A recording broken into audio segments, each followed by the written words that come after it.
What's good, guys? This is Lesky, and today EA has released the full deep dive article for FC 25 clubs. We'll be taking a look at it, and I'll be sharing what I think about it. If you guys want to read the article for yourselves, make sure to go check it out on their website. The first thing they talk about is what they call the clubhouse. It's basically an updated UI for clubs, which actually looks pretty nice in my opinion, and it's definitely an upgrade from all the past years. You'll actually be able to see you and your online clubmates virtual pros in the locker room.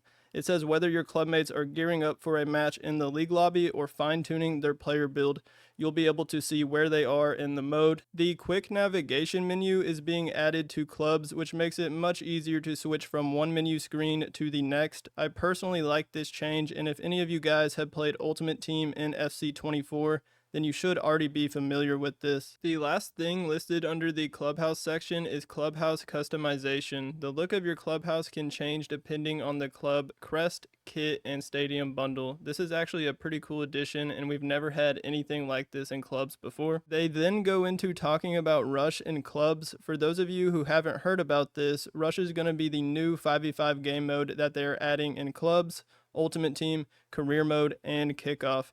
It actually looks extremely fun, and I'd suggest taking a look at the video I made covering this game mode. To play Rush, it's going to be somewhat similar to how 11v11 drop-ins work. You can play solo or even with friends. If you search for a game as a solo player, it will match you up with other randoms exactly like drop-ins. For Rush, they're going to have an individual ranking system. The coolest thing about this is that you can actually compete to try and earn rewards like cosmetics for your player. The better rank you get, the better rewards you will receive. Another cool thing they mention is club victory points. It says every match won in clubs Rush earns victory points for your club, contributing to its place on the global Rush leaderboard. The more VP your club accumulates, the higher it climbs, unlocking rewards for the club and its contributing players at the end of each season. There's also some exclusive rewards reserved for the top performing clubs, so this basically means that if you don't have any clubmates online at the time, you can still play Rush and help your club earn victory points. The next talking point is facilities, and this is one of the changes I'm most excited about. EA says we want managing your club to feel more impactful and authentic through the addition of facilities. Facilities enable your club to grow in new and meaningful ways by developing resources that are available to all clubmates. Facilities can be upgraded from a 1-star rating to a final 3-star rating. Every 1-star facility enhances 2 attributes for all clubmates, with the attributes increased depending on the real-world application of that facility. 3-star facilities can provide even greater attribute increases, as well as playstyles or playstyles plus for the full team, unlocking the potential for a 7th playstyle or 3rd playstyle plus on your pro. Enhancements from facilities apply to all player-controlled clubmates, not AI-controlled clubmates during league, playoff, and friendly matches. I do kinda wish these would affect AIs, because the team who has more AIs is already going to be at a disadvantage with having less real players, and now they're going to be at even more of a disadvantage when their opponents have these attribute boosts and extra playstyles, while the AIs won't have any improvements.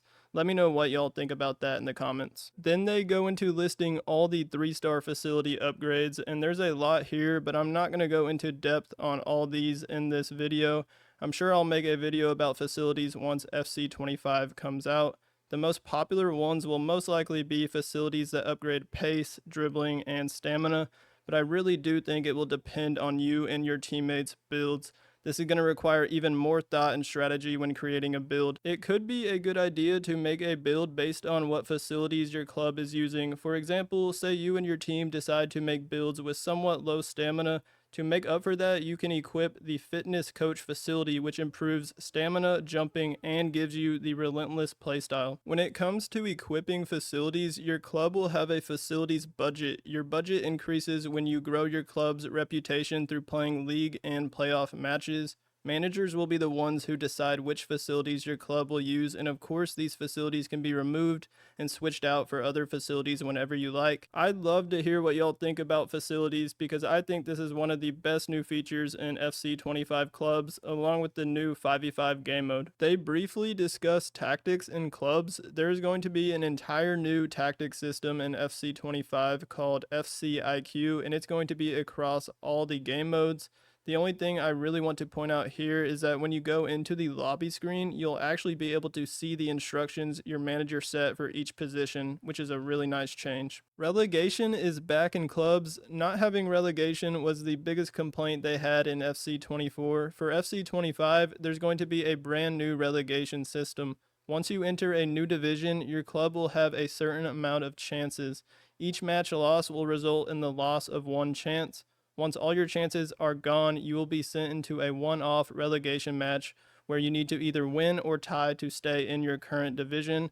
For me personally, I really didn't care too much about having no relegation, but I understand why people didn't like it. Honestly, guys, there's a lot of information in this article. The next topic is cosmetics and customization. EA's introducing Cranium technology, which should be an improvement when it comes to editing your player's head and face. This is going to make those pro lookalikes even more realistic. There's new cosmetics for your pro, which include hairstyles, headwear, facial hair, tattoos, boots, facial accessories, gloves, and arm sleeves.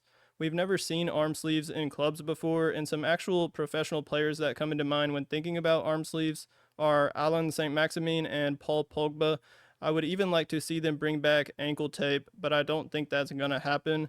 There's also going to be new stadium bundles, club kits, tifos, and trophies. Lastly, we have some community requested features. Quick chat is being added to clubs in both 11v11 and 5v5. You'll be able to turn quick chat off in the settings if by any chance you get annoyed with people spamming it. Also, the traditional call for pass ball icon has been changed to show short text messages indicating which input you are pressing. For instance, if you call for a through ball, it will say something like through, or if you want a cross, it will say cross. They're adding more goalkeeper playstyles for the handful of goalkeepers out there in the world. Nah, I'm just joking, guys. Gotta show some love to the keepers out there, and it's nice they're adding more playstyles for them. They increased the post-match timer, which is one thing that I've been waiting for, and I will mostly use it for watching the replays at the end of a match. There's changes to matchmaking. League matches will now focus on matching you with a team of a similar skill rating, while playoff matches will prioritize your division. The max height in clubs is being decreased from 6'7" to 6'5", which might have some mixed opinions. Hopefully this helps with the cross spamming, but I'm honestly not sure it will unless crossing is nerfed. Crossing is so overpowered, even if you're sending it to a small build, the game seems to favor attackers and makes it difficult for defenders to lock onto the ball. So until that's fixed, I don't think we're going to see much of a difference. So that is a wrap for this club's deep dive video. I'm hyped to start making FC25 content for you guys, but until then, I'll still be posting FC24 videos.